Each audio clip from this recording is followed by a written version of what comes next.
Get ready for the latest wrestling update. Mandy Rose speaks out against WWE. John Cena's viral moment gets a surprising reaction. RVD shares his thoughts on AEW's hardcore style. And Ricochet makes a big personal decision. Stay tuned for all the must-know stories from the wrestling world. John Cena, kid finally speaks out after Cena roasted him on live TV. The full story. John Cena's latest actions in WWE have shocked the entire wrestling world. But one moment in particular has fans divided the viral clip where he brutally roasted a young fan during WWE Raw. Now, that same kid has finally broken his silence, and his reaction might just change the way you see Cena's new persona. The incident. During Cena's promo on the March 17th episode of Raw, he asked fans, "What have you ever done to support me?" Before he could continue, a young kid in the crowd passionately shouted, "I love you." Cena's response. He pointed right at the kid and coldly called him part of a toxic, dysfunctional relationship. The moment instantly went viral, with WWE even posting a clip highlighting the boy's devastated reaction. But here's where things get interesting. Why this feels familiar. Bray Wyatt's warning. Many longtime fans are now connecting this moment to something Bray Wyatt once said about Cena years ago. Back in 2014, when Cena was feuding with the Wyatt family, Bray cut a promo warning everyone that Cena wasn't the hero people thought he was. He predicted that one day, Cena would turn on the fans who blindly worshipped him, and now, a decade later, that prediction seems to be coming true. The kid breaks his silence. After days of speculation, the young fan, who has been a John Cena supporter since he was 4 years old, finally spoke out on TikTok.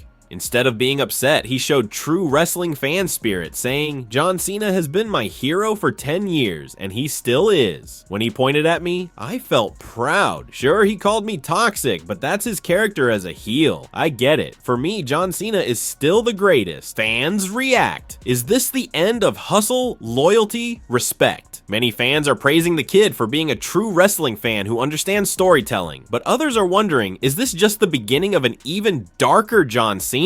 Cena has spent over 2 decades preaching hustle, loyalty, and respect, but is he now embracing his true self, something Bray Wyatt always hinted at? What do you think? Did Cena take it too far, or was this just classic wrestling storytelling? And do you believe Bray Wyatt saw this coming all along? Let us know in the comments. Mandy Rose exposes WWE for disrespecting her legacy. Is WWE deliberately erasing Mandy Rose from history? That's the big question fans are asking after WWE completely ignored her achievements in a recent social media post. But Mandy isn't staying silent. She took to Twitter to call out WWE for what she sees as a disrespectful snub, and fans are rallying behind her. WWE tries to rewrite history? It all started when WWE praised NXT Women's Champion Roxanne Perez and North American Champion Kalani Jordan as the first ever double champions in NXT history. But wait a minute. Fans immediately pointed out that Mandy Rose already held 2 titles simultaneously back in 2022 when she won the NXT UK Women's Championship while being the reigning NXT Women's Champion. One fan tweeted, "I like when WWE pretends their history doesn't exist. Mandy Rose was the first women's double champion. Don't let them fool you." Mandy wasted no time in responding, saying, "Hell yeah, it's pretty pathetic, isn't it? Thanks for the recognition though, appreciate you." This set social media on fire, with many calling out WWE for intentionally erasing Mandy Rose's achievements since her controversial release in 2022. But was Mandy a double champion? Here's where things get messy. While Mandy did hold both the NXT and NXT UK women's titles, the NXT UK championship was retired the same night she won it in a unification match. This means she wasn't technically defending 2 titles like the current champions. WWE fans were quick to fact check Mandy's claim, and even her post got a community note correction explaining the difference. Some fans supported her, while others accused her of twisting the truth to stay relevant. Mandy versus WWE. A long-running feud? This isn't the first time Mandy has clashed with WWE. Her shocking release in 2022 was a major controversy after reports claimed WWE let her go due to her private content on a subscription platform. Since then, Mandy has focused on her personal brand and business ventures, but this latest drama has many wondering if could she return to wrestling? Could Mandy Rose sign with AEW? Is WWE holding a grudge against Mandy? Or was this just a simple mistake? Tell us your your thoughts in the comments. RVD slams AEW after Jon Moxley's brutal spot, chooses WWE instead. Is AEW going too far with its hardcore wrestling? That's what wrestling legend Rob Van Dam, RVD, seems to think after witnessing Jon Moxley's gruesome moment in a recent AEW match. And in a shocking revelation, RVD admitted he now prefers WWE over AEW. Moxley's spine-chilling spot. The moment in question happened during a brutal clash between Jon Moxley and Adam Copeland, Edge. Moxley took a vicious bump on a spiked bat, causing a sickening visual as the spike stuck into his back. While AEW is known for its hardcore style, this particular spot crossed the line for RVD. RVD's reaction: that's not wrestling. Speaking on his podcast, RVD didn't hold back. That's not wrestling to me. The more AEW does stuff like that, the more I feel I'd rather be associated with WWE than AEW. This is a huge statement from a man who made a name for himself in ECW, a company known for extreme wrestling. AEW's hardcore style, hurting the product. RVD isn't the only one criticizing AEW's direction. Some fans believe AEW is relying too much on hardcore wrestling instead of solid storytelling. Jon Moxley, once a top star, has been accused of overusing extreme spots, making his matches feel repetitive and dangerous. RVD chooses WWE over AEW. Just a few years ago, RVD had shown interest in AEW, but now he says the company feels like the inmates are running the prison. Meanwhile, WWE has evolved, blending high-impact action with safe and strategic wrestling. Could this mean an official return to WWE for RVD? What's next? Will AEW tone down its hardcore wrestling after RVD's criticism? Is Jon Moxley's style hurting his career? Could we see RVD make another WWE appearance soon? Ricochet chooses love over AEW, skips Dynamite to marry Samantha Irvin. Ricochet and former WWE ring announcer Samantha Irvin have officially tied the knot, marking a new chapter in their lives. AEW wasted no time in incorporating the wedding into its programming, as Ricochet appeared via satellite on Dynamite, dressed in his wedding attire, to cut a promo on Kenny Omega and Mike Bailey. While AEW presented it as if Ricochet was addressing fans live from his wedding day, reports from Fightful Select suggest that the actual ceremony took place the previous weekend. This move by AEW has sparked discussions among fans, with some praising the integration of real-life events into storylines, while others question whether it was necessary. Regardless of how it was presented, Ricochet and Samantha's union has been met with an outpouring of congratulations from the wrestling community, and fans are now speculating about what the future holds for Ricochet and AEW, and whether Samantha Irvin could eventually make an appearance alongside him. AEW adds 2 major title matches to Dynasty with exciting twists. AEW Dynasty just got even bigger with 2 major title matches officially added to the card. The first is a high-stakes mask versus title match, as Chris Jericho has challenged Bandito for the Ring of Honor World Championship. This match carries serious consequences, as Bandito will be forced to unmask if he loses, while Jericho risks losing his championship if he fails to secure the win. Given Jericho's history of high-profile mind games and Bandito's legacy tied to his mask, this bout promises to be one of the most personal and dramatic of the night. Meanwhile, AEW has also confirmed a Trios Championship showdown featuring rated FTR Adam Copeland, Dax Harwood, and Cash Wheeler, going up against the reigning champions, the Death Riders, consisting of Wheeler Yuta, Pac, and Claudio Castagnoli. This match is already generating buzz, not just for the championship implications, but also because of the ongoing tension within rated FTR. Speculation is mounting that internal friction could lead to a major split, making this clash a must-watch for fans eager to see how the team dynamic plays out. With these 2 new matches added, AEW Dynasty is shaping up to be a stacked event filled with high-stakes action, personal rivalries, and potential game-changing moments. The question now remains, who will walk out victorious, and could we see a shocking betrayal along the way? That's all for today's wrestling updates. Be sure to share your thoughts in the comments below, and stay tuned for more breaking news and stories from the wrestling world. See you next time.